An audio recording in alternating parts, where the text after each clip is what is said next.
Il marche en parlant et après. Ah non, je vous arrête. Il parle en marchant, ça n'a rien à voir. Si vous le dites. Tant qu'il circule, il peut bien causer si ça lui chante. Salut de toi. T'es peut-être pas au courant, mais tu viens d'atterrir sur un podcast un peu particulier. Tous les week-ends, je me lève avant le reste du monde pour aller marcher en forêt en cogitant à voix haute. Et le pire, c'est que j'enregistre tout ça, son et images. Donc si là t'es sur une plateforme d'écoute, n'hésite pas à passer sur la chaîne YouTube pour profiter du paysage et de ma ravissante ganache. Et au fait, moi c'est Basile, mais on m'appelle le B. Maintenant qu'on s'est présenté, tu vas pouvoir écouter Gambade et Gamberge. Allez, j'enfile mes bottes et on peut démarrer.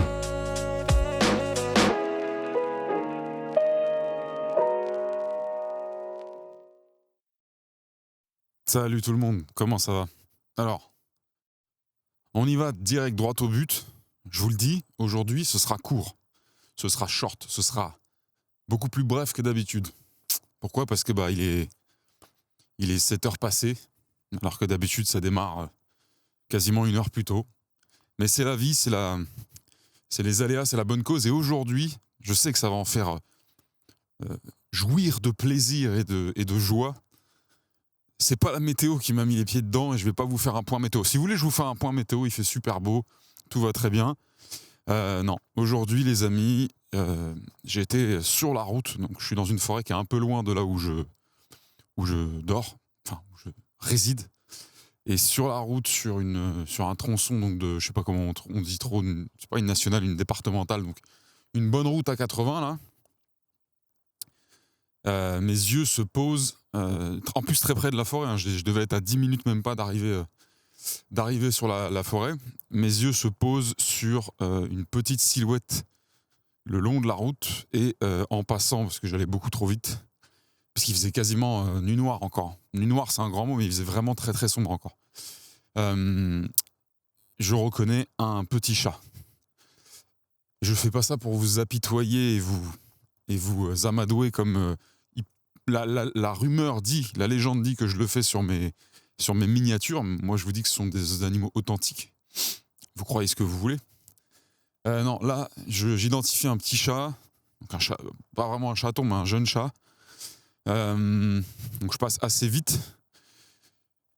Et je vais pas vous faire un laïus de 2 heures là-dessus. Moi, je sais pas, je suis pas capable de pas m'arrêter. Alors c'est hyper injuste parce que peut-être que ce que je vais dire, ça va me valoir la foudre de tous les prix Nobel de la bien-conscience et du virtue signaling et de la pensée propre et nette, la pensée à l'eau de Javel, mais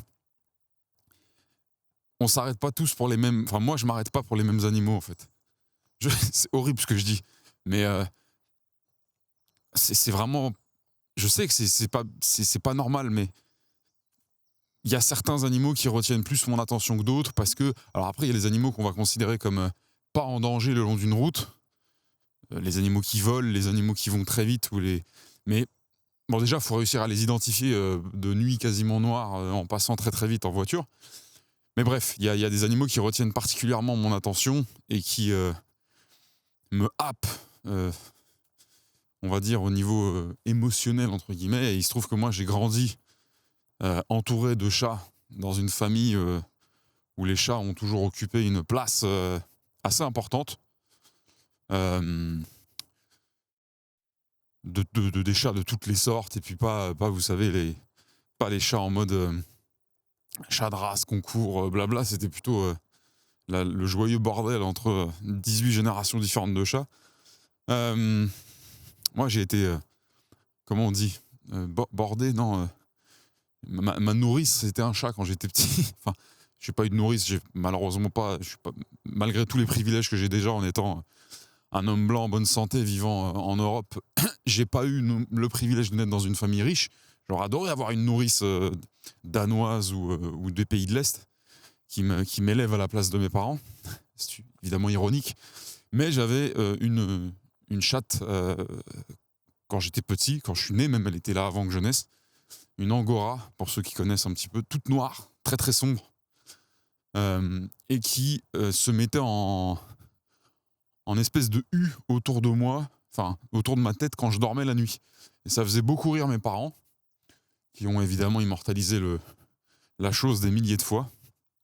Et elle m'a Elle m'a bordé, elle m'a surveillé la nuit pendant presque 1 an et demi, 2 ans, jusqu'à ce que je commence à, je pense, devenir insupportable physiquement et mobilement, si ça veut dire quelque chose. Bref, donc tout ça pour vous dire que ce jeune chat, il me semble que je dis ce jeune chat, mais que je devrais dire cette jeune chatte, parce que j'ai identifié le spécimen dont je vous parle de ce matin. Je pense, ça va être à peu près sûr que c'était une petite femelle, et je vous dirai pourquoi dans très peu de temps. Bref, donc je la dépasse évidemment à 80 km/h, mais je vais pas vous faire le gars qui a fait des stages de comportementalisme, qui blablabla, mais ça fait plus de 30 piges que je vis entouré de chats, que je côtoie les chats. Les chats ont toujours eu un feeling, enfin j'ai toujours eu un feeling avec les chats. Vous pouvez demander d'ailleurs, pour ceux qui ont un doute là-dessus, parce que souvent quand je le dis, les gens rigolent, ou quand ma femme le dit ou mes amis le disent, ça fait rigoler tout le monde, mais dans mon entourage, pour blaguer, on dit que je suis le roi des chats. Parce que quand je croise un chat, il y a 99% de chances, à moins que ce soit vraiment un individu farouche et qui a eu des soucis, etc., mais il y a très très très très forte chance qu'il y ait une interaction entre nous, que l'animal vienne me voir. Bref, et ça, vous pouvez même demander à Oussama, avec qui j'ai marché un nombre de fois incalculable dans Dubaï, le long des plages, etc. Alors, il y a des plages à Dubaï qui sont connues pour les chats qui rôdent, les chats errants, mais qui sont en fait extrêmement bien traités et nourris par les gens qui marchent là et qui s'occupent bien d'eux. Alors évidemment, vous allez me dire, oui, mais ces chats-là, ils ont l'habitude d'aller voir les humains, etc. C'est très vrai. La plupart d'entre eux sont très sociables. Ils sont très ouverts, très, très, très OK avec le contact avec les humains. Mais peut-être un peu plus avec certains qu'avec d'autres. Et vous demanderez à Oussama, pour ceux qui ont la chance de pouvoir communiquer avec lui, vous lui demanderez c'est qui l'humain qui l'a vu attirer le plus de chats sur une plage. Et je me balade pas avec des croquettes dans les poches, je peux vous le garantir. Je n'ai pas ce genre de technique-là. Mais bref, et donc du coup, j'ai une lecture du comportement des chats qui est beaucoup plus développée que la moyenne, puisque j'ai vécu avec pendant des années, toute ma vie, j'ai eu des chats dans mon entourage, dans ma famille, dans l'environnement où j'ai été.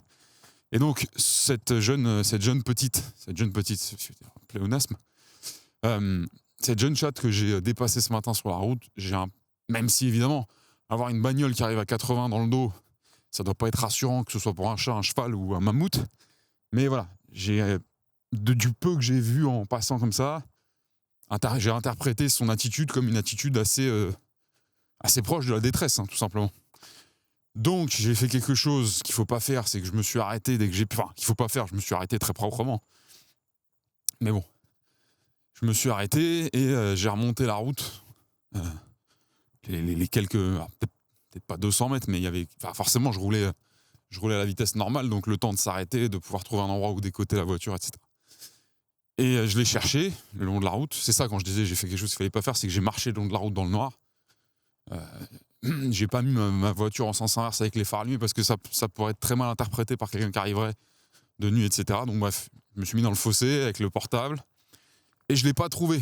Donc j'étais là comme un con, perdu dans mon truc. Je l'ai cherché, je l'ai pas trouvé. Donc voilà. Et j'ai vraiment failli abandonner, on va dire. Abandonner, c'est un grand mot, mais au bout d'un moment, je me suis résigné. J'avais les pompes trempées parce que il a beau faire plutôt beau, en fait. J'étais dans des herbes hautes, dans le fossé, etc. Machin. Et au dernier moment, juste avant de vraiment faire demi-tour et basta, elle a miaulé. Et elle était assez proche de moi, sauf qu'en fait, elle était rentrée. Peut-être que c'est la voiture, d'ailleurs, qui lui a fait peur. Enfin bon, je devais pas être la première voiture qu'elle croisait, mais à l'heure où je suis passé, elle devait pas non plus en avoir croisé 2000.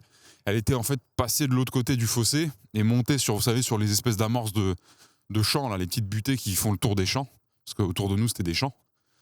Et elle était juste là, complètement, donc avec une attitude que les fréquenteurs de chats et les connaisseurs de chats voient, une attitude complètement bloquée, renfermée, du chat en détresse, en fait. Le chat qui a un problème, ça peut être extrêmement variable. Ça peut être un chat qui est perdu, ça peut être un chat qui est blessé, ça peut être un chat qui est malade, ça peut être plein de choses, en fait. Ça peut juste être un chat qui a rien du tout. Alors c'est assez rare, mais ça peut aussi être juste un chat qui a rien et qui veut juste miauler, qui veut juste parler avec vous. Mais il est assez rare qu'un chat qui longe une nationale, enfin une départementale, déjà un chat qui longe une route, c'est un peu suspect. Je ne vais pas jouer l'expert Miami des chats, mais on a l'habitude malheureusement de savoir que les chats meurent très fréquemment percutés par des voitures parce qu'ils traversent des axes routiers, mais ils longent rarement les axes routiers. Ils préfèrent être en forêt, ils préfèrent être dans des environnements beaucoup plus intéressants pour eux. Enfin, encore une fois, là, ce que je raconte, c'est pas une vérité scientifique, hein, mais j'ai jamais vu un chat longer une route à double voie à 80-80.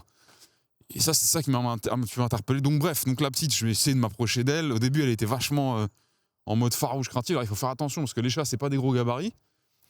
C'est pas des bosserons dressés par les maîtres chiens des forces spéciales. Par contre, faites quand même gaffe parce qu'un chat, si ça a vraiment envie de vous nuire, enfin, de toute façon, ça n'aura jamais envie de vous nuire, mais si ça a envie de se défendre, ça peut être extrêmement violent.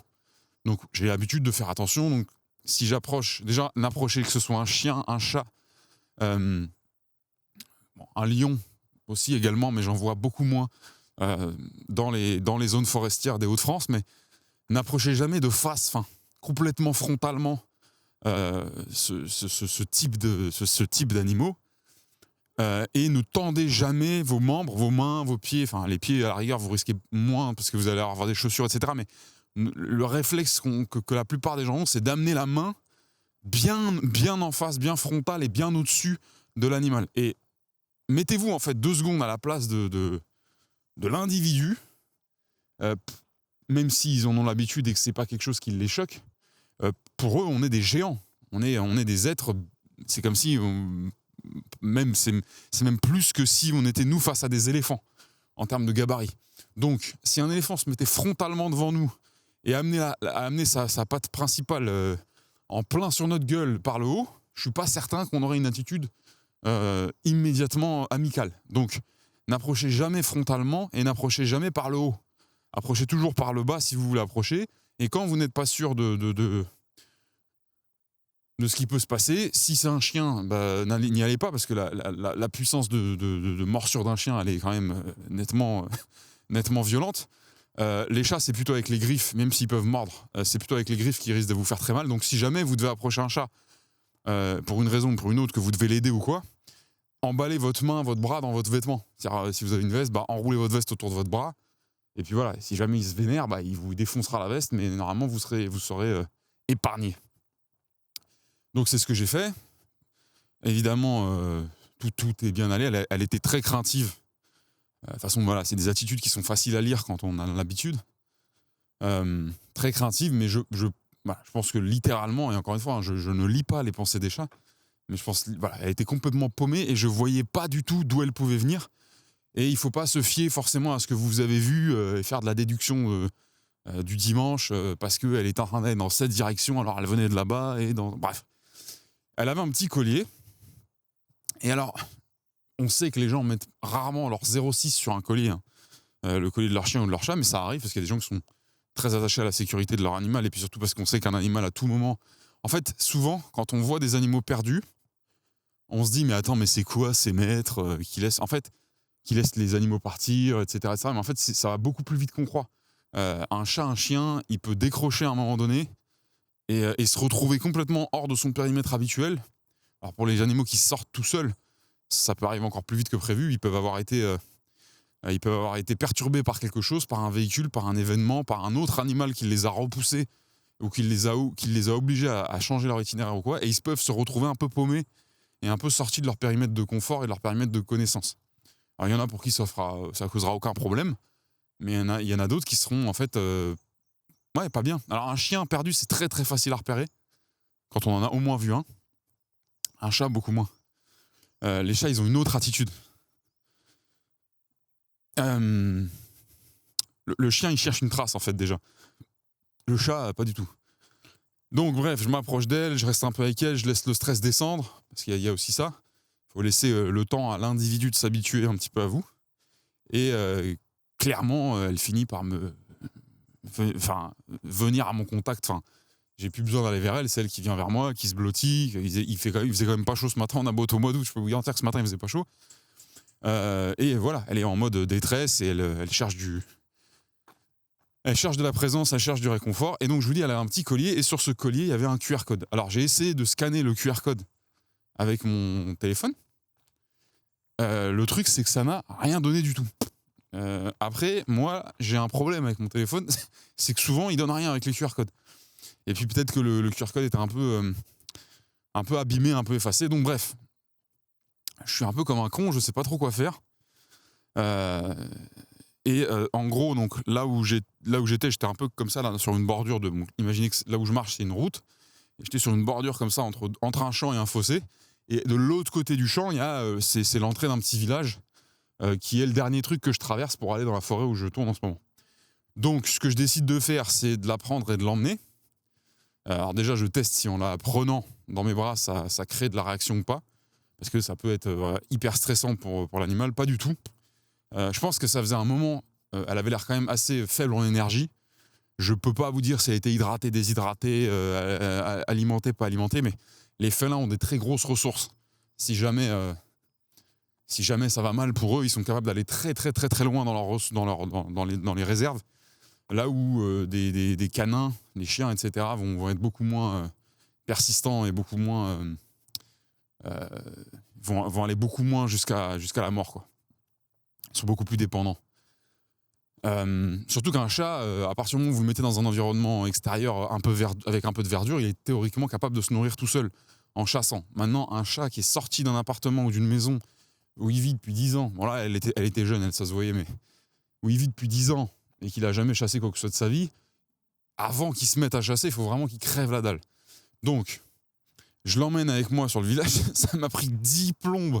J'ai bousillé mes pompes d'ailleurs, mais parce que c'était miné le champ. C'est-à-dire que c'était le champ, quand on le regardait, c'est vide, hein, il y avait pas de culture en cours, mais ça avait l'air tout simple, et en fait c'était complètement miné de pierres de partout, de trucs. J'ai failli m'exploser la gueule 10 fois. J'ai fait un test à mi-chemin, où je l'ai posée par terre 2 secondes, qu'elle se pose, que je me pose pour voir si elle se barrait immédiatement. Elle a pas bougé d'un iota, elle est restée complètement avec moi. Donc je suis allé jusqu'au bout du truc, je suis rentré dans le village. Et j'ai cherché, évidemment, premier réflexe. Là, j'avais pas vraiment de réseau, mais ça s'est fait finalement. Chercher clinique vétérinaire, truc vétérinaire, refuge animalier, etc. Et il y avait bien une petite clinique vétérinaire à très peu de là où j'étais. Sauf qu'évidemment, les gars, à l'heure où je tourne, la clinique vétérinaire, c'est juste un bâtiment fermé.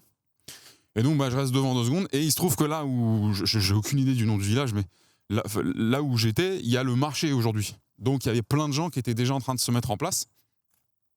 Rôtisseurs, enfin, vous connaissez, fruits et légumes, poissonniers. Et puis, il y a les anciens, les très très vieux, dans les villages, qui adorent aller ultra tôt au marché. Limite, personne n'est encore prêt, ils sont déjà là avec leur caddie.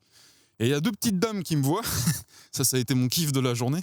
Il y a 2 petites dames qui me voient attendre comme un trimard avec un chat dans les bras. Et au bout d'un moment, je vois qu'elles me regardent. Enfin, elles me regardent parce que certainement elles connaissent 100% des individus qui vivent dans le village et qu'elles m'ont jamais vu. Et puis en plus, aujourd'hui, j'ai mis une espèce de hoodie marron-orange ultra oversize que je mets d'habitude pour aller faire du sport. Mais là, comme il faisait un peu frais, je me suis équipé. Donc elles ont dû jamais voir un espèce de spécimen comme moi. Et moi, j'ai fini par aller les voir et leur expliquer, bon, voilà, j'ai trouvé la petite. Je sais pas quoi faire, etc. Et donc, Amanda, pour l'anecdote, là, une des deux petites dames, j'ai trouvé son prénom très stylé, Amanda, m'a proposé, donc elle a regardé le collier, machin, etc. Évidemment, la chatte lui disait rien du tout, mais elle a proposé de la prendre parce qu'en gros, c'était une espèce de commerce du village et sa baraque, elle était juste devant la place. Et donc, elle a donné la petite chatte à sa fille, qui était dans la maison. Et elle dit, quand ça... La clinique ouvre pas aujourd'hui, mais il y a quand même quelqu'un qui vient pour les astreintes, parce que je sais pas quoi, il y a des animaux dans la clinique qui sont là, qui sont gardés dans la clinique en ce moment, donc il y a toujours quelqu'un qui passe pour les astreintes, je sais pas quoi.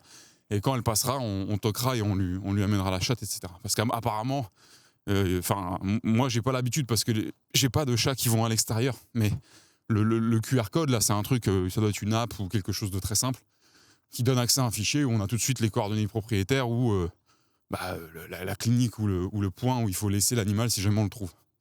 Donc voilà, donc je me suis quand même assuré que Amanda, elle avait l'air plus que très très cool, mais juste je me suis assuré que je lui ai dit, vous n'avez pas un énorme clébard dans la maison. Elle a dit non, on avait justement des chats avant, mais ils sont décédés depuis un petit moment, donc on n'a plus personne.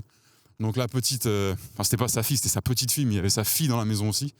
La petite a récupéré la petite, du coup. Elle a récupéré la petite chatte et je les ai laissés, assez en confiance. Pour ceux qui vont se braquer, qui me disent « Non, mais c'est un malade, tu l'as laissé entre les mains d'une psychopathe ». Non, je pense pas. Vu le nombre de gens qu'il y avait autour de la place et qui avaient l'air de tous connaître, tous connaître les uns les autres, mais surtout Amanda. Puis ils auraient vu la dégaine. C'était pas vraiment le profil. Donc voilà. Et donc tout ça, ça m'a quand même pris un petit peu de temps. Ça m'a fait bizarre de la laisser, la petite, parce que en fait, ça se passe très vite, tout ça se passe en moins d'1 heure. À peu près moins d'1 heure, mais il y a un truc, il y a une interaction qui se crée, il y a une relation qui se crée. Alors dans ma vie, c'est pas du tout la première fois que ça arrive. J'ai trouvé des animaux, des chiens, des chats, majoritairement, parfois dans des très mauvais états. Et je sais pas comment vous expliquer ça. Vous savez, parce que vous me suivez et que vous voyez comment je m'exprime et comment je vis et ce que je fais dans la vie, mais je suis pas un fragile, sursensible, machin, mais je suis incapable de laisser un animal en détresse. Si je le vois, évidemment. Si me le montrer à la télé dans un documentaire où vous m'en parlez, ça va pas être la même chose. Si je tombe dessus et que l'animal est en détresse, je suis incapable de le laisser. Mais c'est pas en mode je me dois de faire quelque chose. Je n'arrive pas. Ça me l'a fait plein de fois. Je n'arrive pas à aller plus loin. Une fois, j'accompagnais. Je sais même plus. Je crois que c'était en Bretagne. Mais bref, on était en tout cas, on était en province, à la campagne. J'accompagnais. Je sais vraiment plus. Soit ma tante à la gare ou quelque chose. Et il y a souvent des chiens perdus dans le bled. Dans le bled, dans le patelin, dans la zone où ma tante vit en Bretagne, dans les Côtes d'Armor. Et on était assez pressés. Enfin, pas assez pressés, mais en tout cas, on allait à la gare, donc il y a le côté horaire, un train, etc. Et j'ai revu de loin un chien, en plus que je croyais déjà avoir identifié avant, avoir déjà aidé avant, en mode courir complètement perdu. Vous savez, un chien perdu, c'est assez facile, comme je vous dis, à reconnaître, parce que c'est un comportement assez incohérent. Ça s'arrête, ça prend sa trace, ça repart, ça s'arrête, ça prend sa trace, ça repart, ça regarde partout, ça change de direction de manière arbitraire. Et ça cherche une trace, surtout. Et surtout, ça peut se mettre à courir en plein milieu d'une départementale, même s'il y a des voitures devant et derrière. C'est ultra dangereux, un chien perdu, pour lui-même et puis pour les autres. Et on constate sa présence, machin, et puis on est loin, on n'est pas du tout dans la route où il est. Et je roule 2 minutes, et à un moment donné, je m'arrête et je dis non, faut que j'y aille, en fait, j'ai pas le choix. faut que j'aille voir, et puis malheureusement, je l'ai pas retrouvé. Mais je peux pas vous dire pourquoi, je suis incapable de laisser et de passer à autre chose. Et pourtant, comment vous dire, c'est aussi paradoxal que ça puisse paraître, et moi je suis à l'aise avec je sais même pas si on peut appeler ça des contradictions, mais je mange de la viande, j'ai toujours mangé de la viande, du poisson. Je sais pas, j'aurais aucun mal à tuer un animal qui me serait hostile, ou qui serait hostile à mon entourage, entre guillemets. C'est-à-dire que je sacralise pas, je suis pas là un espèce de pseudo-écolo illuminé qui voit tout par le tort de l'homme et la raison de la nature, et qui se flagelle en permanence, enfin, en tout cas qui flagelle les autres, et puis lui, dans son cercle privé, on ne sait pas trop. Mais la détresse, c'est surtout d'ailleurs quand c'est des animaux qui sont perdus, je ne sais pas pourquoi. Enfin, j'ai déjà ramassé des animaux blessés, des chats, des chiens, des hérissons. Une fois, on avait une espèce de petit, je ne sais plus comment ça s'appelle, un truc qui ressemble au raton laveur. Mais quand je sais que l'animal est perdu, quand j'ai l'impression qu'il est perdu, je sais pas, ça me fait un truc bizarre. et je peux pas, de toute façon, passer à autre chose. Donc bref, on va pas faire toute la journée là-dessus. Mais voilà. Donc pourquoi je vous disais que je sais à peu près que c'est une petite chatte ? Parce que, alors ça, c'est un truc que les propriétaires, c'est pas le bon mot, mais en gros, les maîtres, c'est encore pire, de chats connaissent. C'est que, alors ça reste une théorie qui est très validée, mais il y a certainement des exceptions. Seules les femelles peuvent avoir trois couleurs, ou enfin plus que 2 couleurs, quoi. Et notamment, vous savez, les robes, ce qu'on appelle les robes chez les chats, les chiens, c'est le pelage, la couleur du pelage. Et il y a notamment un type de robe chez les félins, chez les chats, qui s'appelle écaille de tortue, où c'est une espèce de mélange. On dirait qu'on a mélangé du du café avec du lait et du caramel un petit peu. Et ça donne un truc très joli, très magnifique et complètement aléatoire. C'est pas du tout symétrique, c'est pas du tout cohérent. Moi, c'est ma robe préférée. Et j'ai 2 petites chattes à moi qui sont des écailles de tortue que j'ai pas choisies pour ça, mais qui, de toute façon, ce sont des robes de ce qu'on appelle des chats européens, c'est-à-dire des chats sans race, des chats normaux, quoi. Et là, c'était une petite écaille de tortue ce matin. Donc c'est pour ça que je me dis que c'est à 99% sûr une petite femelle. Donc voilà, pour ceux qui ne savaient pas, chez les chats, normalement, seules les femelles peuvent avoir 3 couleurs ou plus. Donc il y a les mâles qui sont roux, tigrés, de 2 couleurs, d'une couleur, etc. Les femelles aussi peuvent être d'une seule couleur, de 2 couleurs, ou de robes classiques bicolores, mais seules les femelles peuvent avoir 3 couleurs. Voilà, comme ça, si il vous a fallu attendre 16 ou 17 épisodes, je ne sais plus, pour vous dire est-ce que ce podcast Gambade et Gamberge m'a vraiment amené quelque chose et m'a vraiment appris un truc ? Et bien aujourd'hui, ça devient incontestable parce que vous avez appris quelque chose. Vous avez une information d'études félines que vous n'aviez certainement pas il y a 5 minutes. Voilà, donc je vais passer à autre chose, mais je vais surtout changer de bras parce que là, je ne sais pas si c'est parce que la température est descendue par rapport aux autres jours ou quoi, mais l'avant-bras et l'épaule gauche sont en train d'hurler et de crier famine. Donc voilà pour les raisons, la justification de pourquoi cet épisode risque d'être un petit peu plus court que les autres. Et de toute façon, encore une fois, comme je vous le dis, il faisait pas jour quand tout ça s'est produit. Alors après, j'ai pas vraiment fait ultra attention à quand le jour a commencé à se lever, mais je sais qu'une fois que je suis arrivé dans la forêt après, je pouvais démarrer direct. Puisque là, récemment, je sais que je vous l'ai déjà dit, mais il m'arrive de devoir patienter. Après, je me rends vraiment pas compte à quel point l'iPhone est capable de compenser le manque de lumière. Mais je sais par quel système, malheureusement, ça passe. C'est la création d'expositions artificielles. C'est jamais très très beau au niveau qualité. Après, je sais que vous regardez pas le podcast pour la qualité cinématographique de pellicule qu'il peut représenter. Mais bon, par respect pour vous, parfois j'attends un petit peu. Puis ça me permet de me préchauffer intellectuellement, si j'ose dire. D'ailleurs, c'est marrant, mais... Enfin, c'est pas très marrant, mais c'est juste un fait. Hier, comme je vous ai dit, ça a été... Enfin, comme je vous ai dit. Moi, je sais que je vous l'ai dit parce que j'ai tourné hier, et donc je sais que je l'ai dit hier.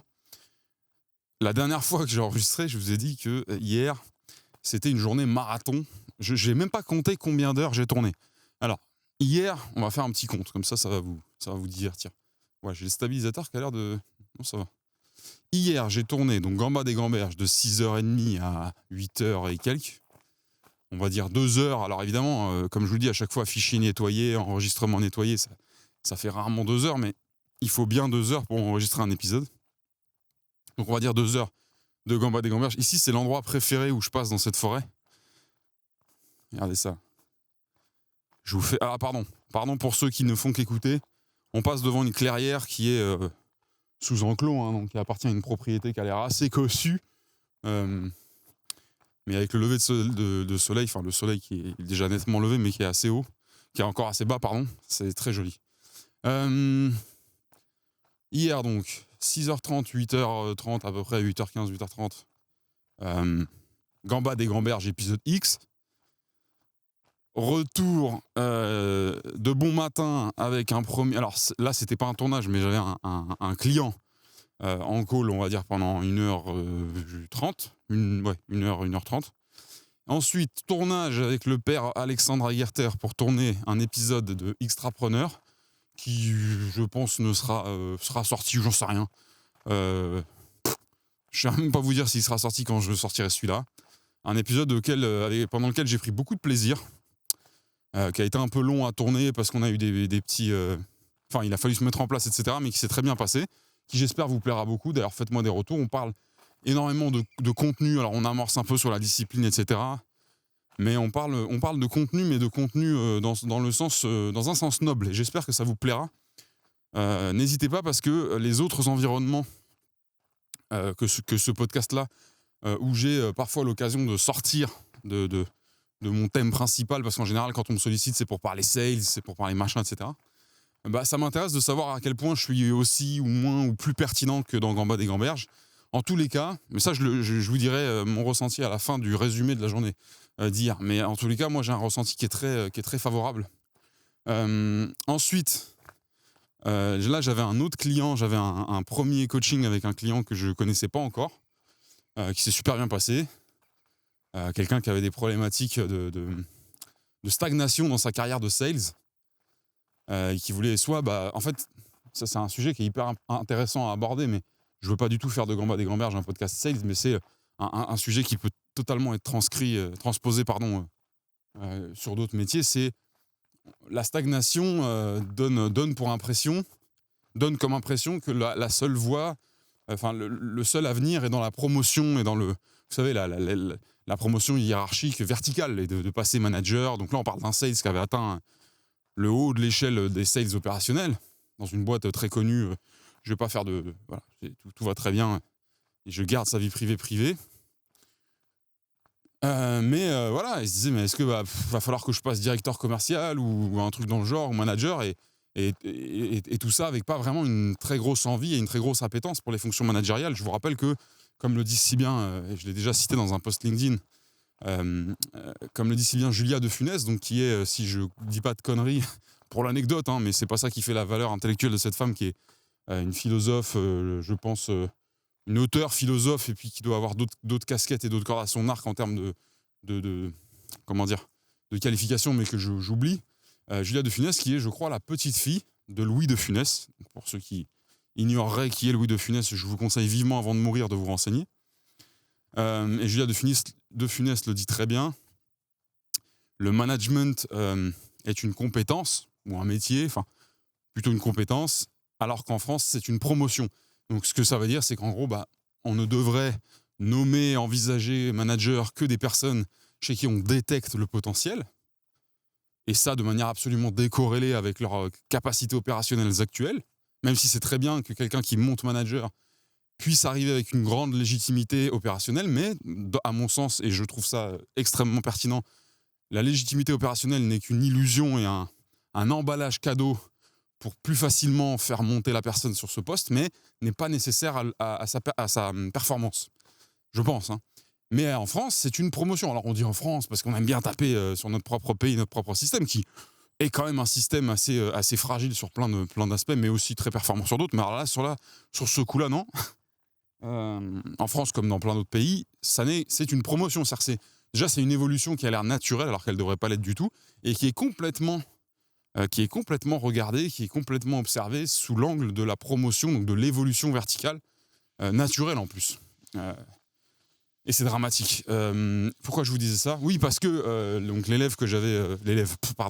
parce qu'en ce moment j'ai des élèves, mais la personne que je coachais hier, donc qui a un sales confirmé, qui a plus de 10 ans de métier, etc., se trouvait en stagnation dans son poste. Alors, pas malheureux, hein, très bonne situation, très beau marché, des chiffres au rendez-vous et une rémunération largement à la hauteur des attentes de la plupart des sales en Europe. Mais voilà, une stagnation en termes de challenge, de défi, et puis non plus... et puis une stagnation aussi en termes de compétences, parce qu'à un moment donné, on peut toujours évoluer, mais plus on est bon, plus déjà les évolutions se font dans le temps, dans le long terme, et puis elles sont complexes à aller déclencher. Et ça, c'est normal. Hein. Les gens qui débutent en musculation, ils vont très vite progresser parce qu'ils vont tout apprendre au début. Ils vont très vite voir des résultats. Mais par contre, le type qui a 25 ans de muscu, qui s'est construit ou la nana qui s'est construit un corps valide, solide, complet, et dont la composition est de plus en plus, on va dire, qualitative, pour progresser réellement, pour que ça se voit, etc., il faut en mettre de l'effort, il faut en mettre du temps, il faut en mettre de la motivation, parce que c'est de plus en plus complexe. On ne peut pas non plus indéfiniment se surmuscler et se sur-solidifier. Donc, ça me permet de vous dire, parce que on ne va pas faire 2 heures là-dessus, mais au-delà même que du sales, c'est que il n'y a pas que la voie, donc la voie du maître, ce qu'on appelle la voie du maître, c'est la voie d'avoir été le disciple de Kung Fu qui finit par devenir le maître et enseigner à ses propres disciples. Et ça, c'est une très belle voie, hein, si c'est fait pour vous, donc la voie du manager, la voie du directeur, la voie de la head of sales, de ce que vous voulez, et ça se transpose à tous les métiers. Mais il n'y a pas que cette voie-là. La voie du maître, c'est la voie qu'il est peut-être préférable d'emprunter si on se rend compte que les années passant, oui, on a toujours les bonnes compétences opérationnelles, mais l'opérationnel nous crée un petit peu de fatigue et un petit peu d'ennui, mais qu'on a une certaine attirance, appétence et pourquoi pas même déjà une certaine performance dans la gestion des autres, dans l'aide qu'on apporte aux autres, parce que le seul putain de job d'un manager, à mon sens, c'est pas de gérer les gens, parce que gérer les gens, ça s'apparente à du responsable, quoi. Enfin, c'est... Oui, alors on va dire, oui, tu joues sur les mots. Enfin, oui, mais un responsable, un chef d'équipe, mais un manager, son job, c'est de t'aider à aller là où tu dois aller. C'est-à-dire qu'un manager qui remplit pas sa journée avec 80% de tâches qui consistent à aider les gens de son équipe à atteindre leurs objectifs, à aider, j'ai dit, hein. Pas à leur dire « Alors, t'as pas atteint tes objectifs, Josiane ? Alors, t'as pas fait ci ? Alors, t'as pas fait ça ? Ah bah, j'ai écouté ça, c'est de la merde. » Ah bah, tu vois, ce genre de conneries-là, et je peux vous dire que les managers et les manageuses, si vous les appelez comme ça, dans ce cadre-là, dans ce cas-là, il y en a quand même un paquet, des bons toxiques, là, des fragiles toxiques qui n'ont aucune compétence managériale, qui sont incapables de comprendre les autres et incapables de les aider, et qui sont montés managers parce qu'on les a fait évoluer par promotion. Alors le pire, et là j'en avais récemment dans mon entourage, là, dans les dernières boîtes où j'ai bossé, le pire c'est ceux qui sont allés arracher cette place avec les dents, et à qui on l'a cédé parce que ça nous arrangeait bien, etc., et qu'on a mis en place une espèce de tyran, ou de tyranne, je sais pas comment on dit, mais un tyran qui n'a aucune compétence managériale, qui en plus était nul à chier opérationnellement, mais qui est en mode tout dans la gueule, tout dans l'apparence, etc. Bref, passons. On en a tous dans nos entourages, des trucs comme ça, on aimerait bien les éteindre. La voix du maître, elle est très intéressante, elle est noble, elle est tout ce que vous voulez, mais elle n'est pas la seule. Et la deuxième voix que les gens ont du mal à envisager la plupart du temps quand ils stagnent dans une boîte ou dans leur job, c'est la voie du champion. La voie du champion, c'est la voie où vous restez dans le job que vous faites. Alors, j'ai bien dit dans le job. C'est-à-dire que vous êtes account manager, vous êtes account exécutif, enfin, vous êtes n'importe quoi. Vous n'allez pas devenir manager sous prétexte que là, vous vous ennuyez et que vous stagnez, mais vous allez devenir un meilleur account manager, un meilleur truc de votre poste. Si là, vous êtes dans une entreprise où vous êtes au taquet de vos possibilités, déjà, je vous invite quand même à vous assurer que vous êtes bien au taquet, et pas trop vendre la peau de l'ours avant de l'avoir tué. Même si c'est le cas et que c'est OK, à vous de changer un paramètre ou deux paramètres, à savoir quelle entreprise, à savoir quel secteur, à savoir quelle dimension de rémunération, à savoir quelle dimension de vente si vous êtes vendeur. Et vous voyez ce que je veux dire ? Un vendeur, si sa passion et sa zone de génie, c'est l'opérationnel, c'est la vente, il peut rester vendeur jusqu'à ses 60 ans, mais il n'y a aucune bonne raison pour qu'il stagne à partir de 30. Il doit continuer perpétuellement à augmenter, et à la fin, moi j'en connais, hein. Alors j'en connais plus au Royaume-Uni parce que c'est beaucoup plus implémenté dans la culture de les gens qui restent des commerciaux, des vendeurs toute leur vie. C'est OK en fait, ça gêne personne. Mais les mecs qui finissent, ils ont alors peut-être pas 60 ans, mais j'en connais qui sont quinquagénaires, mais ils brassent pas les mêmes salaires que quand ils avaient 25 ans. Et ils dépassent de très très loin les salaires des head of sales, des CMO, CSO français, des gens qui gèrent toutes les équipes commerciales en France. Hein. Parce qu'en fait, ils ramènent tellement d'oseille et ils sont montés petit à petit sur des échelles tellement plus grandes de deals, d'industrie, etc. Et ils ont tellement parfait leur savoir et leur connaissance. Parfois, ils ont changé du tout au tout, mais ils sont restés dans le commercial. Au bout d'un moment, ça peut que grossir. Hein. Si vous travaillez, et vous vous challengez en changeant votre environnement et en changeant vos objectifs, entre guillemets, à chaque fois, il n'y a aucune raison que vous ne soyez pas en croissance. Alors des fois, ça peut être dur, ça peut être machin, mais c'est comme ça qu'on progresse. Hein. C'est en changeant l'environnement, en mettant de la difficulté qui n'était pas là avant, et en se gardant motivé, et en se gardant enthousiaste sur le process, pardon. Et donc voilà, donc c'était une petite aparté par rapport à donc ce jeune homme plein d'avenir que j'ai eu hier en milieu de journée, après donc avoir tourné 2 heures et quelques avec Alexandre. Donc j'ai eu ce coaching-là, donc là, c'était pas du tournage, hein, mais j'enregistre les coachings quand même pour mes clients, pour qu'ils puissent les re-regarder eux derrière, si jamais ils ont préféré être complètement concentrés sur le moment présent et pas prendre de notes. Je le comprends, et du coup, c'est très intéressant de pouvoir enregistrer les calls. Et derrière, retournage avec, alors là, cette fois-ci, avec le copain Max Laramé de LinkedIn, donc lui est, comme je vous disais, basé au Québec, et qui est dans le marketing à mort, avec un podcast qui s'appelle Les Boss du Marketing.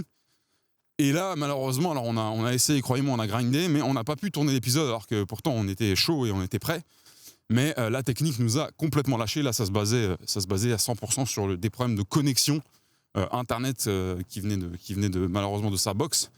Et c'était insupportable parce que ça venait, ça allait, on y a cru, on n'y a pas cru, on a arrêté d'y croire, on y a recru. On se faisait balader par la technique et puis au bout de 45 minutes, 1 heure à vraiment se dire allez, on essaye, on fait tout pour que ça puisse se faire, et finalement on n'a pas pu, on s'est résigné. De toute façon, le problème technique nous avait mis de tellement mauvaise humeur à un moment donné que c'était compliqué. Donc, et puis de toute façon, on avait bouffé plus de 50% du temps. Donc voilà. Donc ça, ce sera reprogrammé, malheureusement, mais tout va très bien, c'est pas un problème. Encore une fois, je tombe toujours sur le cul, je tombe toujours des nues, mais j'ai un ciel. Attendez, je vais vous le montrer pour que vous vous disiez, mais il est pas fou.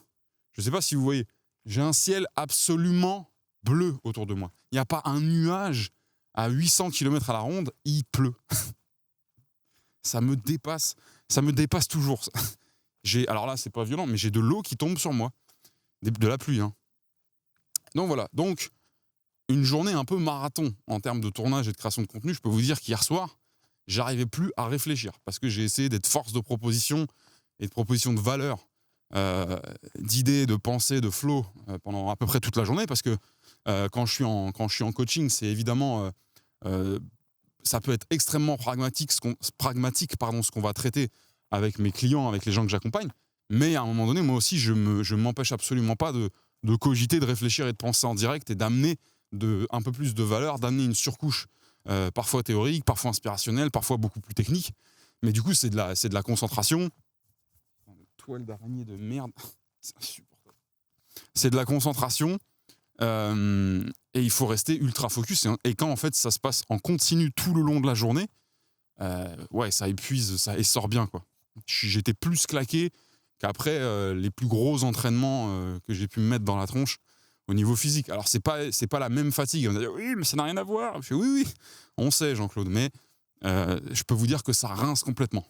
En espérant qu'il se remette pas à pleuvoir pleine balle, parce que là je comprendrais absolument pas d'où la pluie vient, mais j'ai l'impression que c'est en train de s'intensifier. Où je voulais en venir en vous parlant du marathon, enfin en dehors du fait que je vous tienne au courant, etc., c'est que hier j'ai été dans des conditions complètement maîtrisées de tournage.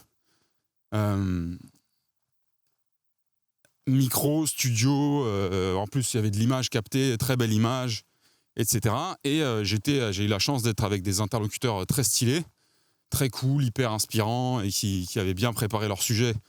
Encore une fois, quand je vous parlais de Max avec la technique, la technique c'est la technique. Quand elle vous lâche, il faut se battre pour essayer de la surmonter, mais quand elle veut pas, on va pas s'inventer des vies.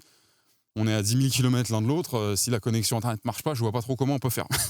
Donc ça, aucun problème, comme je vous l'ai expliqué, on va le reprogrammer, et ce sera quelque chose qui sera fait bientôt, et du coup on aura une revanche à prendre, et je suis sûr que ça ne fera qu'augmenter l'intensité de l'épisode, et peut-être même que ce sera déjà retourné quand cet épisode sortira là. Je pense pas, mais peut-être, j'en sais rien, en fonction de ma flemme de monter, mais je rigole. Mais il se peut que ça se refasse très très vite, en fait, faut battre le fer tant qu'il est chaud. Mais tout ça pour vous dire que j'étais dans des conditions optimales de tournage. Moi, avec le temps, avec la bouteille que j'ai, quand je suis en full autonomie, parce que quand je dois gérer d'autres gens, c'est un autre sujet, mais quand je suis en full autonomie, je maîtrise assez bien mes conditions de tournage, d'enregistrement. Je commence forcément à avoir la main un peu ferme et un peu solide sur... c'est incroyable, il flotte complètement. Donc là, je suis encore un peu abrité par les arbres, mais je vais devoir repartir dans une clairière. Il flotte. Le ciel est complètement bleu autour de moi. J'ai le soleil en pleine tête, vous devez le voir. Mais il flotte. Et vous allez me dire, oui, mais Basile, putain, ça fait 55 fois que tu me le dis. Mais il arrive qu'il pleuve quand le soleil est sorti et qu'il n'y a pas de nuages. Oui, excusez-moi, mais moi, c'était pas comme ça qu'on m'avait prévenu que ça se passait. Donc je suis décontenancé. À savoir que la pluie est l'ennemi de mon matériel, juste comme ça, je vous le rappelle. Mais bon, là, je pense pas que ça devienne dramatique. C'est juste que ça rend fou, parce qu'on se dit, putain, même quand il fait beau, vous savez, ça crée le doute. Il y a rien de plus fragilisant et de plus anxiogène que le doute.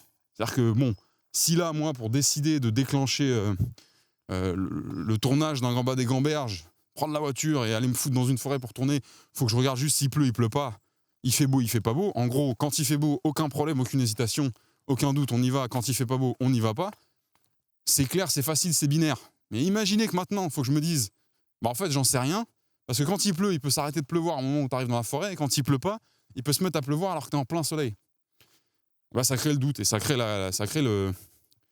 l'inconfort mental. Donc, ces conditions que je maîtrise de podcast, de tournage, etc., elles m'ont permis hier de me rendre compte, parce qu'hier, j'ai quand même... Donc attendez, j'ai pas fait le total. 2 heures à peu près avec Alexandre, 2 heures le matin Grand Bas des Gamberges. C'était pas du tournage, mais j'étais à peu près dans les mêmes conditions pour les coachings. Donc on va dire, on va résumer à 2 heures, parce qu'entre le moment où on se présente, on discute, c'est pas de l'inspiration pure où il faut flow au total. Mais on va dire 2 heures, et puis 1 heure. Alors, avec Max, ça a été plus basé sur le problème technique, mais on va dire, allez, 6-7 heures, on va dire 7 heures d'intensité intellectuelle. Toute proportion, humilité, modestie nécessaire gardée, hein, mais effort intellectuel au niveau qui est le mien, donc ça me regarde, mais ce que je veux dire, c'est que effort cérébral, 7 heures à peu près. Et vraiment, quand je vous dis, c'était intense, surtout celui avec Alexandre, bon, c'était un vrai ping-pong, donc c'est un échange, je suis pas en permanence en train de jacter, mais les sorties que j'ai voulu et pu faire, déjà, sachez que moi, quand vous me voyez dans un podcast, à 99% du temps, sauf les podcasts où vraiment on va attaquer un sujet pragmatique, très méthodologique, mais c'est rarement ce qui m'intéresse. D'ailleurs, j'ai refusé récemment une invitation à quelqu'un de très gentil, mais qui m'invitait pour un truc où c'était une espèce de récitation de trucs de sales, de méthodo, de machin. C'était pas vraiment un podcast, c'était presque un cours. Enfin bref, et ça m'intéresse pas du tout. Moi, je viens pour réfléchir et discuter entre nous. Après, si ça peut être axé avec un thème et une trame bien construite, il n'y a aucun problème. Mais du coup, je sais plus ce que je voulais dire, mais cette heure de réflexion, de pensée, parce que moi, ce que je veux, et je l'ai fait remarquer à Alexandre hier, je lui ai dit, moi, quand je viens dans le format de quelqu'un qui prend la peine de m'inviter, qui me reçoit et qui me reçoit de manière qualitative, moi, je me sens investi du devoir déjà d'arriver avec la plus haute qualité de réflexion, la plus haute qualité de son, la plus haute qualité d'image. Ça, c'est un kiff pour les gens qui m'invitent à des podcasts distanciels, s'ils le souhaitent. S'ils ne le souhaitent pas, il n'y a aucune obligation. Mais s'ils le souhaitent, eux, ils ont rarement la possibilité de pouvoir tourner dans des grosses conditions, parce que la plupart des gens qui ont des podcasts un peu en distanciel comme ça, c'est des gens qui n'ont pas des gros budgets ou qui n'ont pas des gros... qui n'ont pas des grosses compétences matérielles ou des gros accès à des moyens matériels. Attention, quand je dis qu'ils n'ont pas des gros budgets, ça veut pas dire que c'est des gens qui n'ont pas d'argent. C'est juste qu'il n'y a pas de budget alloué à ce podcast-là et que le mode opératoire de la podcast, il est assez rudimentaire. Ils se foutent devant leur MacBook avec leur AirPod et ils parlent. Vous savez ce que je pense de ce genre de format sur le long terme, et surtout quand on veut amener de la donnée qualitative et de l'information qualitative. Mais du coup, quand on m'invite à un podcast et que je suis dans les bonnes conditions, parce que si je suis en train de me balader sur les routes, ce qui peut arriver, c'est un peu plus compliqué. Mais je propose toujours, de toute façon, de moi tourner en dur, en local, mes propres rushs et mon propre son. Comme ça, déjà, il n'y a pas d'histoire de connexion, pas de connexion. Alors, tout en faisant le podcast sur leur outil de base, avec leur technique, etc., ça peut rester comme ça. Moi, tant pis, s'ils préfèrent rester comme ça, c'est OK. Mais à la fin, s'ils le souhaitent, ils peuvent récupérer la matière que j'ai tournée, qui est au maximum, on va dire, de la qualité. Attention, c'est pas des images tournées par Besson, mais en termes de qualité d'image et de son, c'est autre chose. Alors, il y a une personne qui a refusé une fois, et d'ailleurs, attendez, je vais laisser passer des joggers. C'est marrant parce que je les vois à peine, tellement ils sont à contre-jour dans la pluie.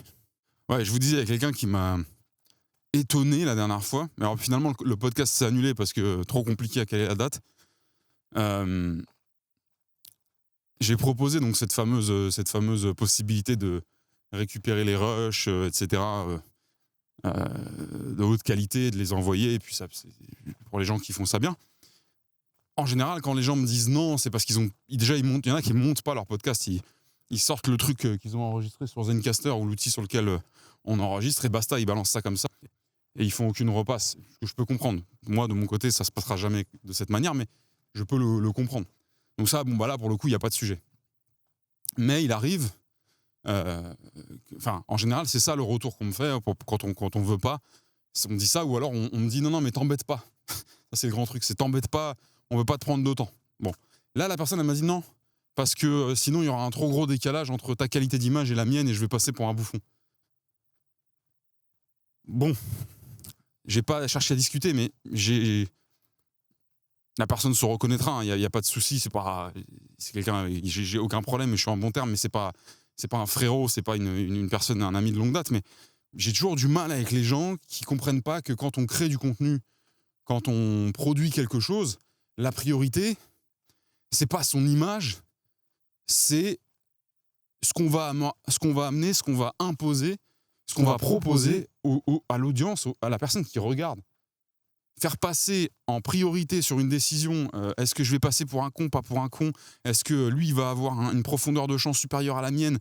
Non mais attendez, c'est quand même incroyable. Je veux dire, tant pis si c'est pas les 2 personnes qui participent, mais s'il y a une des 2 personnes qui a une qualité d'image et de son nettement supérieure, et donc nettement plus agréable à consommer pour l'audience, c'est déjà mieux que rien. Surtout en plus si c'est l'invité qui est normalement, si votre podcast est à peu près bien fait, même si ça peut être très équilibré, normalement qui est la personne qui va intervenir le plus. Je vous dis, pour votre audience, faire le choix de dire « Ah bah non, dans un souci de pas moi passer pour un con, je préfère qu'on ait tous les 2 une bande son un peu merdique et une vidéo de webcam en contre-plongée. » Ok, bon. Bref, passons. Mais alors là, je m'enlise depuis que j'ai croisé ces 2 joggers à contre-jour. Je m'enlise dans le sujet, je sais plus du tout. Mais ouais, ça y est, enfin. Ces conditions-là, je l'ai vu, je l'ai constaté hier et j'ai re-regardé certains rushs. Parce qu'en fait, il se passe des choses. Et ça, c'était Ous qui m'avait dit, quand je fais des confs, Ous, il fait des confs et il est un peu en impro sur ses confs, et il me dit des fois, j'oublie. Enfin, il me dit pas des fois, c'est j'oublie ce que j'ai dit. Alors au début, les gens, ils sont là en mode « Ouais, qu'est-ce que tu racontes, t'oublies pas ce que tu dis et tout. » Si, parce qu'en fait, quand vous enchaînez un certain nombre de contenus, quand vous en faites un par an, ça va. Mais quand vous enchaînez un certain nombre de contenus, sachant que les mecs comme Ous, les mecs comme moi, on n'est pas vraiment les gens qui se re-regardent eux-mêmes. Je sais même pas si ça existe vraiment, mais il y a des gens qui doivent se re-regarder, donc forcément, ils se réimpriment le propos dans le crâne. Moi, je me re-regarde pas, c'est pas le côté « Ah, je supporte pas de me voir » ou quoi, c'est pas ça, c'est que j'ai pas le temps. Enfin, j'ai pas envie d'allouer du temps à ça, et ça m'apporte rien. C'est pour ça que faut pas m'en vouloir sur le chapitrage des épisodes, etc. C'est que je repasse pas sur la vidéo une fois qu'elle est terminée et qu'elle est publiée. Et encore, moi, je fais partie de ceux qui, à cause de ces putains de micros et puis on va dire du professionnalisme que je veux conserver à un certain niveau, de m'assurer qu'il n'y ait pas des moments bizarres ou blancs, etc. Je repasse assez rapidement quand même sur le montage avant de le sortir. Je me tape pas le truc à vitesse réelle en entier, j'ai pas du tout le temps. Mais voilà, et donc, en fait, moi, je suis rentré dans le club complètement de ceux qui oublient ce qu'ils ont dit. Quand on dit on oublie ce qu'on a dit, ça veut pas dire qu'on oublie nos idées, on oublie nos pensées, et on change d'opinion, et on est des girouettes. C'est qu'on a oublié les propos qu'on a déployés, l'intelligence qu'on a développée, la réflexion, qu'on a développée dans un truc ou un autre, et c'est pas grave, c'est ok. Mais du coup, même là, hier, dans la même journée, j'avais déjà oublié certains propos que j'avais développés. Et donc j'ai re-regardé, etc. Et c'est peut-être que moi, et vous me direz s'il y en a certains d'entre vous qui ont envie d'aller faire l'effort de les regarder. Donc l'épisode d'Extrapreneur qui sortira, et puis l'épisode des boss du marketing qui sortira avec Max. J'ai trouvé que j'avais vraiment pu développer mes pensées, que j'avais saisi des opportunités de pertinence assez importantes, et j'ai apprécié ce que j'ai fait. Je suis plutôt quelqu'un qui est difficilement, voire très difficilement content de lui, sans non plus, encore une fois, tomber sur de l'autoflagellation permanente. C'est un truc qui m'énerve. Mais là, j'étais assez satisfait. Alors, j'étais crevé, ça se voyait. Ça, c'est un truc qui me dérange un petit peu, mais vous allez forcément me dire « Mais non, mais pas du tout, Basile, on te voit. » Oui, mais moi, je me vois crever. Mais voilà, je sais que je tire un peu sur la corde en ce moment, donc je me flagelle pas sur ce truc-là, mais j'aurais aimé être dans une autre énergie. Mais en tout cas, sur celui d'Alexandre, parce que celui de Max, comme je vous expliquais, ça a été échec technique. J'ai pu développer, grâce à lui aussi qui m'a stimulé, j'ai pu développer des choses qui m'ont fait plaisir. Et donc, ça me rassure parce que, avec Gambade et Gambert, je sais que beaucoup sont contents, beaucoup apprécient certaines envolées, certaines digressions.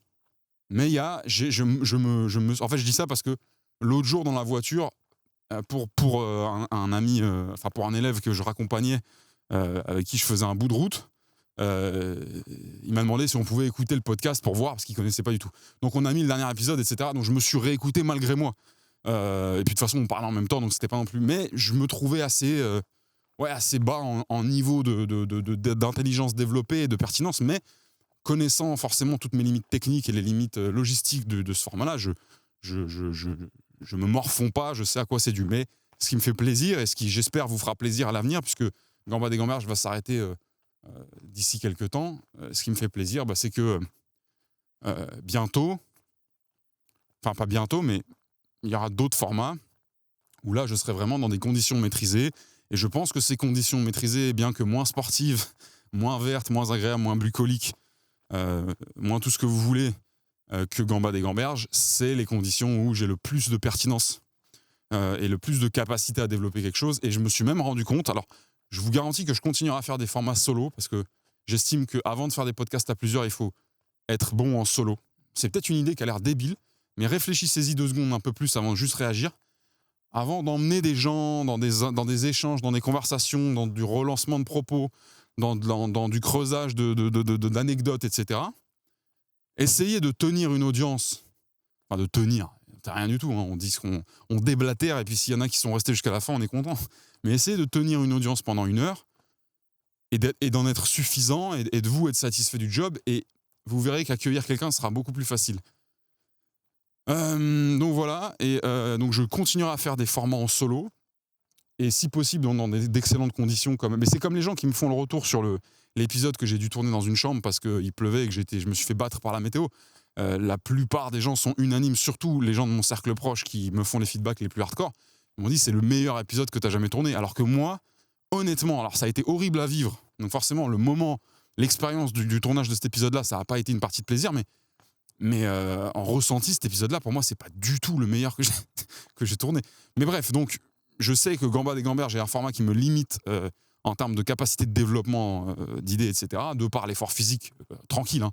C'est pas de l'aviron de niveau olympique, mais de par l'effort physique qu'implique le déplacement et la gestion du matériel, l'effort intellectuel qu'implique la gestion de l'environnement, etc., et de la logistique.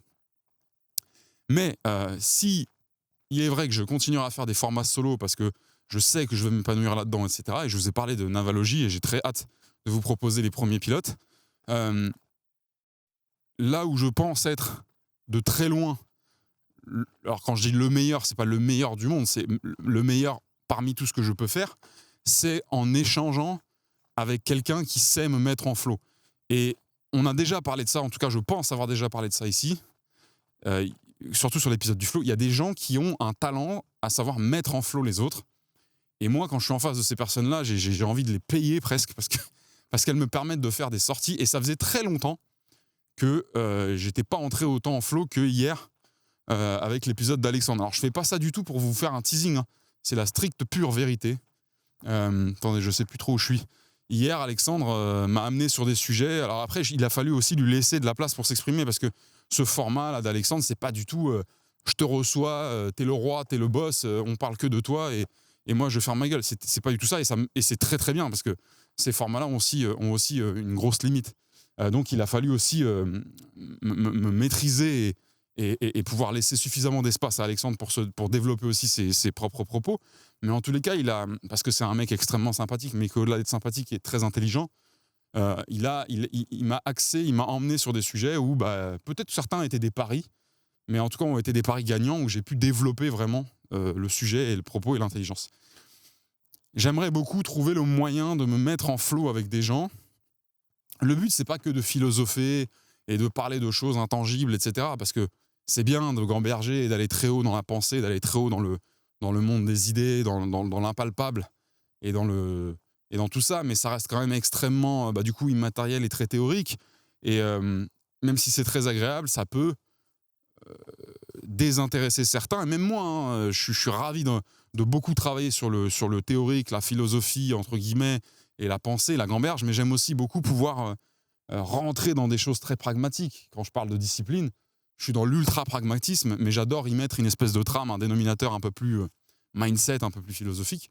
Mais voilà, et donc je ferais que je trouve un moyen de développer de l'intelligence. Et ça m'a permis, en fin de journée hier, où j'ai eu un échange avec une dernière personne à qui j'ai expliqué tout ça, et qui, elle, a déjà assisté à un enregistrement de podcast avec moi, et qui m'a dit, en fait, il faudrait que tu te fasses inviter dans le plus de podcasts possible.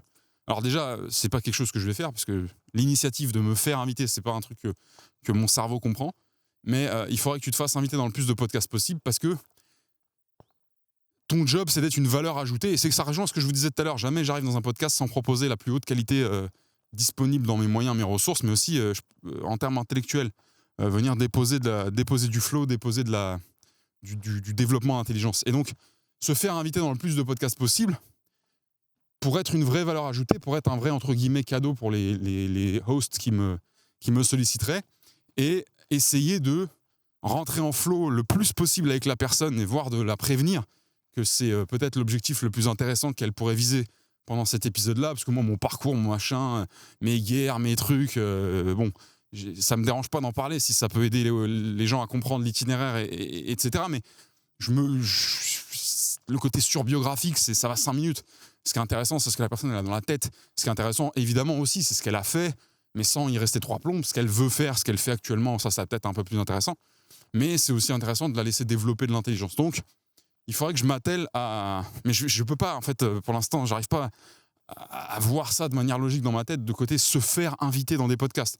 Pour moi, ça me dépasse. Donc, si vous regardez Gambas des Gamberges et que vous vous dites, ce petit trou du cul, dans un autre environnement, alors peut-être attendez de voir l'épisode avec Alexandre. Mais en vrai, ceux qui me connaissent déjà, là, qui me connaissent très bien, ils ont déjà vu un Entre nous, ils ont déjà vu un Sans permission où j'ai été invité, etc., etc. Et donc, ils voient ce que je veux dire quand je dis que quand je suis en face de certains interlocuteurs qui savent me mettre en flow, je peux développer des trucs que je peux pas développer autrement, que je peux pas développer nécessairement en solo et que je peux pas développer dans des contextes complexes de gestion de matériel, etc., comme Gambas des Gamberges, même si j'adorerais, je vous garantis, j'adorerais. Mais le fait d'être dans un ping-pong, et surtout d'être dans un ping-pong avec quelqu'un qui sait appuyer sur les bons boutons, c'est là où je pense être dans ma zone, entre guillemets, de... Alors, le mot est forcément mal choisi, ma zone de génie. Ça ne veut pas du tout dire que je suis un génie, ça veut dire que je suis dans la zone où je vibre le plus fort. Et allez voir l'épisode d'Alexandre, d'Extrapreneur, j'espère qu'il sortira bientôt, comme ça vous vous ferez une idée. S'il faut, vous direz, mais il est complètement à côté de la plaque, il a dit que de la merde, et au moins vous m'en informerez et je redescendrai sur Terre, sans pour autant remettre en question ce que j'ai envie de faire, mais au moins j'aurai de l'information lucide qui vient de l'extérieur. Mais si vous êtes d'accord sur le fait que, effectivement, dans cet environnement maîtrisé, qualitatif, moi je suis à l'aise dans la qualité. J'aime faire de la qualité. J'ai beaucoup plus de mal à faire de la non-qualité. Et c'est pas du côté, moi je suis perfectionniste, c'est mon esprit se manifeste dans la qualité. Voilà, j'y peux rien, c'est comme ça. J'adore ça, j'ai un côté très attaché à l'esthétisme visuel et sonore. Bref, et donc si dans ces conditions vous constatez comme moi que y a plus de flow, il y a plus de valeur, il y a plus d'épaisseur, de vibration, et dans ce ping-pong que j'ai eu avec Alex, si vous acquiescez comme moi ce fait, il faut qu'on trouve un moyen que je puisse aller faire ça dans d'autres trucs. Donc, suggérez-moi, du coup, où est-ce que vous pensez qu'il y a le plus de matière à... Parce qu'évidemment, vous pouvez me dire tous les noms de podcasts que vous aimez ou vous pensez que ça peut être sympa que je passe. Mais là, c'est pas vraiment ça la question. La question, c'est chez qui, dans quel podcast, chez quel interlocuteur vous pensez qu'il y a le plus de chances que ça parte en flow énervé. Voilà, c'est plus ça la question.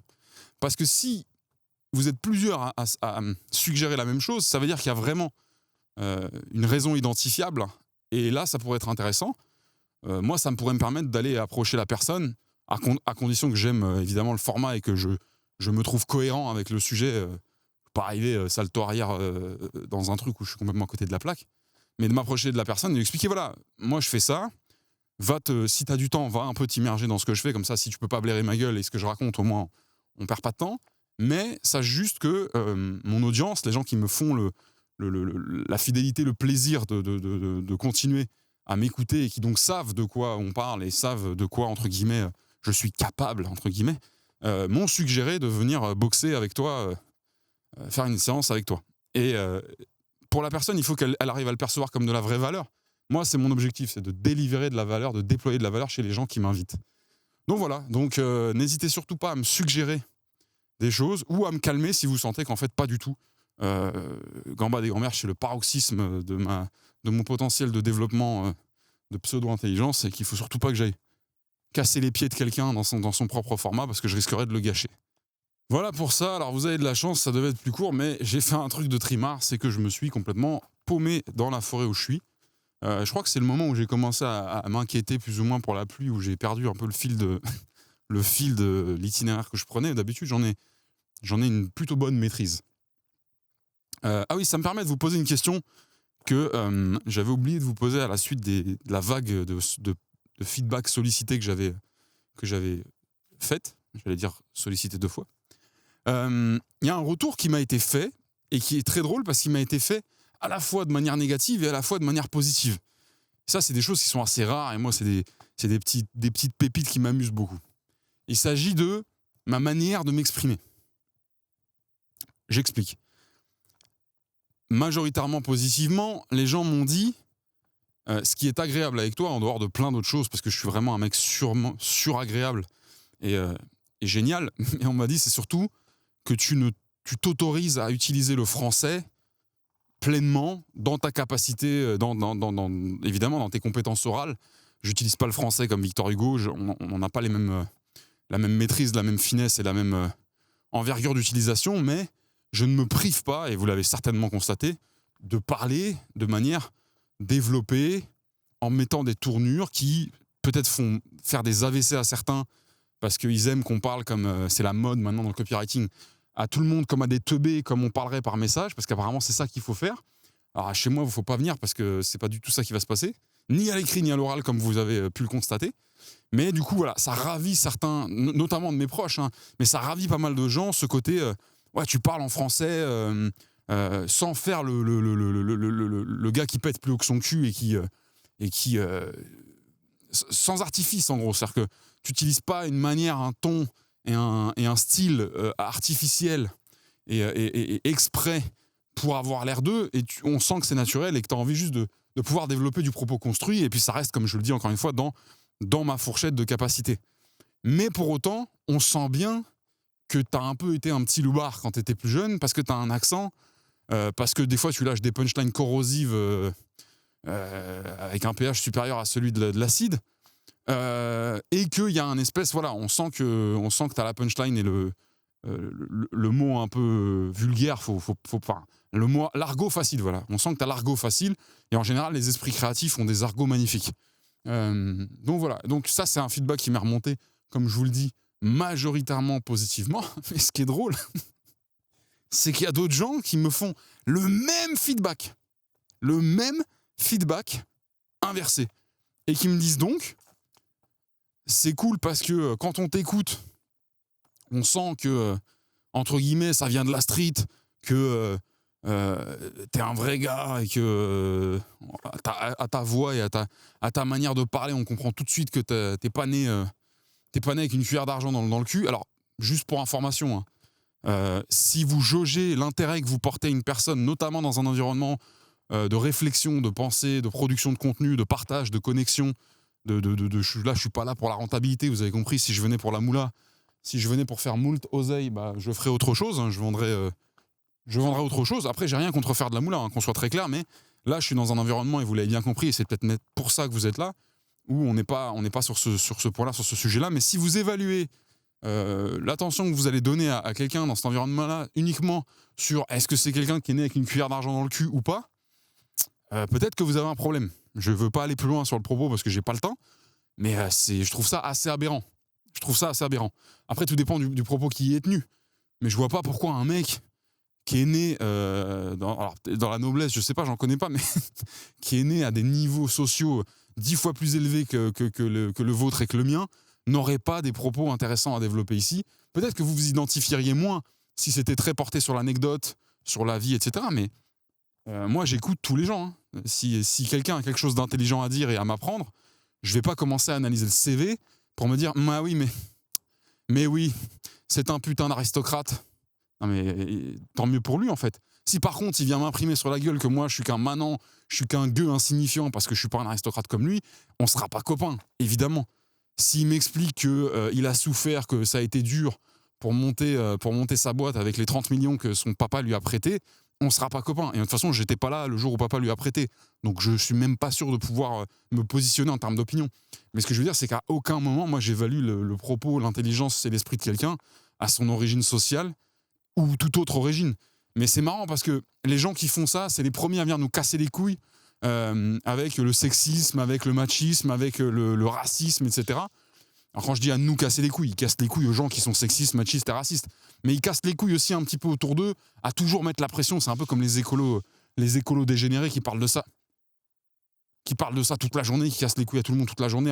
Quand je dis qu'ils cassent les couilles, c'est parce qu'en fait, ils font que mettre la pression, ils font que culpabiliser, ils font que en faire un enfer de culpabilisation et de pression et de tension constante. Ils tendent les gens entre eux, ils valorisent ou dévalorisent les gens.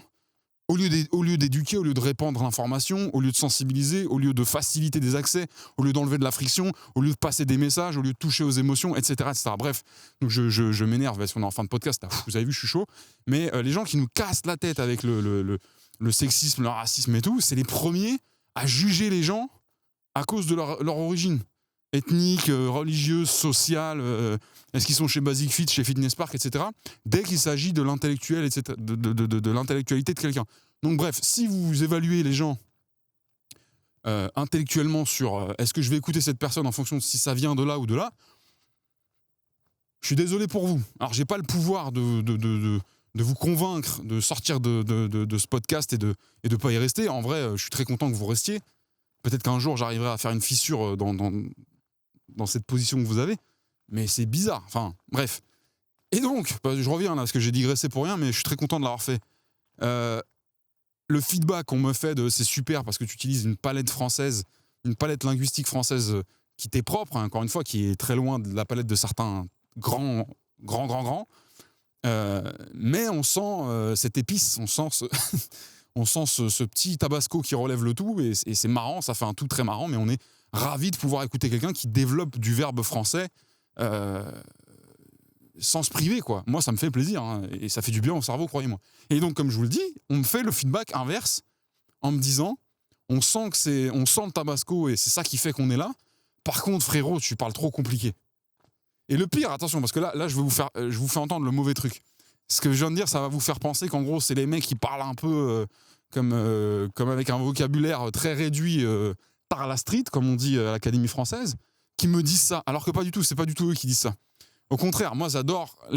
Parce que même avec des mecs avec qui j'ai grandi, qui maintenant sont pères de famille, chefs d'entreprise, enfin, qui ont des jobs, etc., on est généralement ceux qui avons fait le plus d'efforts pour compenser des limites vocabulistiques, lexicales, je ne sais pas comment on dirait, qu'on pouvait avoir de manière consciente, non consciente, volontaire, involontaire quand on était plus jeune, pour jouer au ghetto youth, thug énervé, certifié par la street et les environs.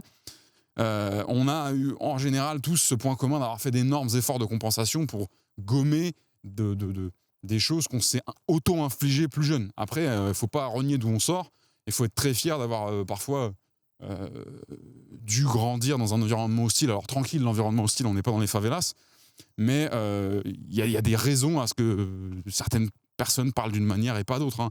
Tout comme il y a des raisons à ce que des aristocrates ou des gens d'une certaine condition sociale vous voient leurs parents. Voilà, et moi, je vais pas les faire chier pour ça. Bref, donc c'est pas du tout eux qui me font ce second feedback inversé, là, ce miroir feedback, c'est plutôt des gens normaux, mais qui me disent ouais, on sent que tu viens on sent que tu as un background corrosif, mais par contre, ouais, tu utilises des phrases trop compliquées. Bon. Alors du coup, moi, je suis comme un con parce que on me dit 2 fois la même chose, mais une fois c'est bien, une fois c'est pas bien. Et évidemment, vous me voyez venir, vous savez très bien quel camp, entre guillemets, quel camp, c'est pas... j'ai choisi, mais ça m'a littéralement fumé. Alors, pour essayer de vous faire un ratio, j'adore les pourcentages, et les pourcentages arbitraires, comme vous l'avez vu, les 80% de vaches, c'est complètement arbitraire, mais j'adore les gens qui font ça parce que c'est une manière pour eux de cristalliser la position et l'idée qu'ils ont. Mais je pense que, ouais, en équilibre, c'est... 70% des gens me disent que c'est... Donc la première version du feedback me dit que c'est très bien, que c'est très cool, la manière dont je m'exprime, et 30-35% me disent l'inverse. Mais c'est à mourir de rire de voir que les deux peuvent coexister dans une audience. Voilà. Donc si vous n'êtes pas encore positionné sur le sujet, bah, sachez que vous devez le faire maintenant, vous devez me dire si c'est bien que je parle comme je parle. Moi, évidemment, vous avez compris, je me passerai évidemment de l'avis de certains. Mais... attendez, je vais couper, je vais vous reprendre en 2 minutes. Bon, mes petits loulous en sucre, j'arrive à la voiture. Donc, je sais plus trop où j'en étais. J'ai croisé des gens, ils m'ont interrogé sur l'itinéraire de la forêt, pensant que j'étais un guide local qui connaissait tous les recoins, les chemins et les contre-escarpes. Mais, donc du coup, je sais plus trop. Mais voilà, je vous parlais du petit feedback linguistique, c'était très drôle. Faites-moi le feedback si vous l'avez pas déjà fait.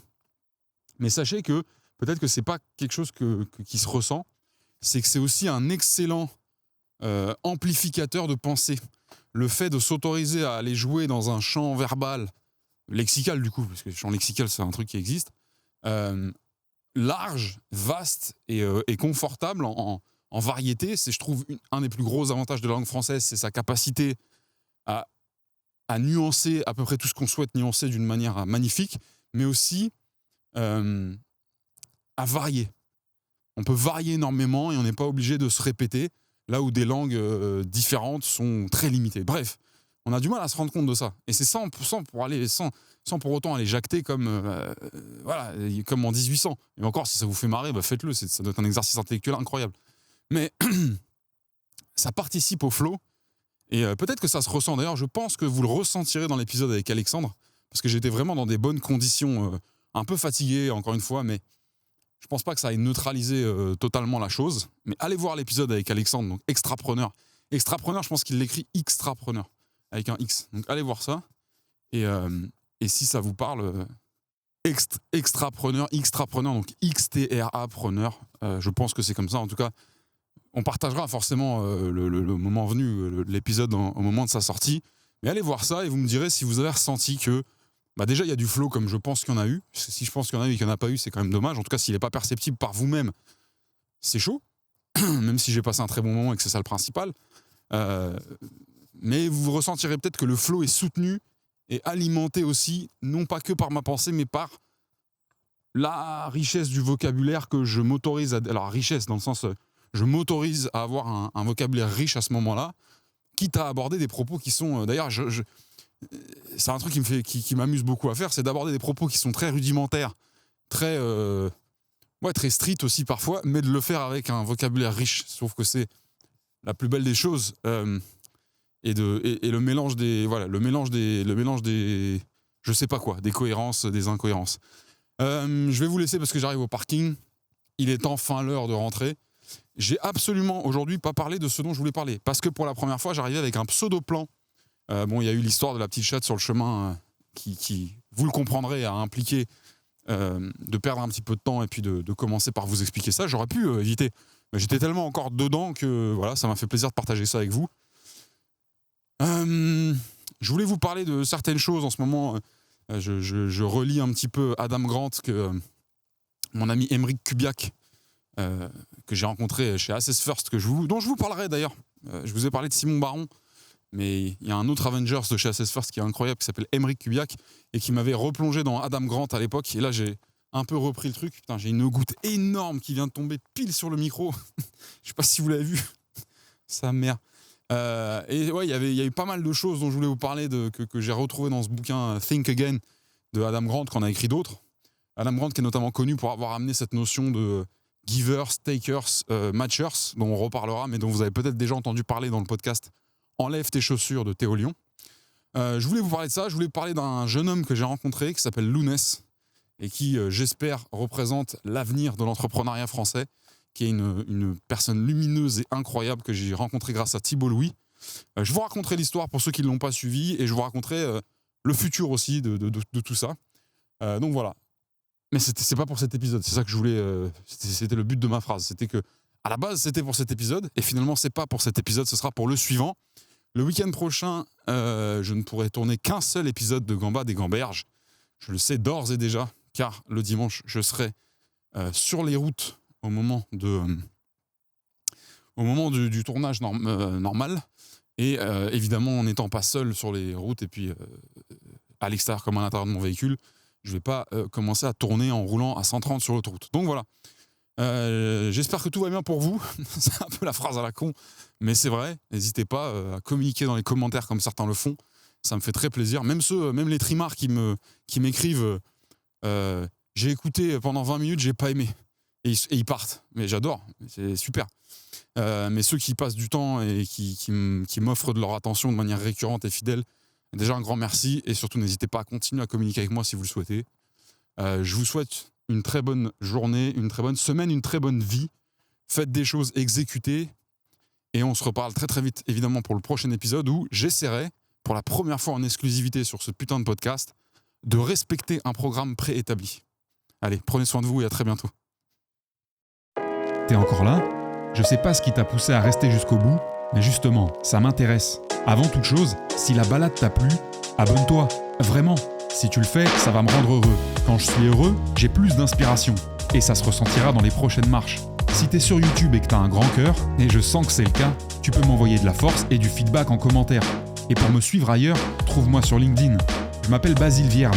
Basile avec un E comme empereur à la fin. Et Vierne, ça s'écrit V comme Viagra, I comme imbroglio, E comme essuie-glace défectueux, R comme rien ne sert de courir, il faut partir à point, N comme narcotrafiquant, et enfin E comme encore merci et à très vite pour un prochain épisode.